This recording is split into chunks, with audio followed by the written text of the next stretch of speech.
যদি আপনি আপনার মোবাইলে হোয়াটসঅ্যাপ ব্যবহার করেন, তাহলে অবশ্যই আপনাকে হোয়াটসঅ্যাপের এমন একটা সেটিং রয়েছে, ওইটা আপনাকে এক্ষুনি জেনে নিতে হবে। তো সেটিংটা পাওয়ার জন্য আপনি কি করবেন, প্রথমে চলে আসবেন, আপনার হোয়াটসঅ্যাপ থাকবে এখানে। হোয়াটসঅ্যাপে চলে আসার পরে এখান থেকে আপনি উপরে দেখতে পাবেন একদম এরকম থ্রি ডট আইকন থাকবে এখানে।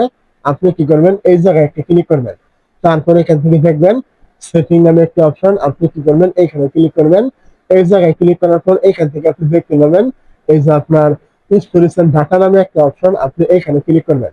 এই জায়গায় ক্লিক করার পর এখান থেকে দেখবেন মিডিয়া কোয়ালিটি নামে একটা অপশন, আপনি এখানে ক্লিক করবেন। এই জায়গায় ক্লিক করার পর আপনার কিন্তু এখান থেকে স্ট্যান্ডার্ড কোয়ালিটি এইটা কিন্তু এখানে সিলেক্ট করা থাকবে। আপনি কি করবেন, এখান থেকে এইচডি কোয়ালিটি এখানে ক্লিক করে এই সেভ রয়েছে এখানে ক্লিক করবেন।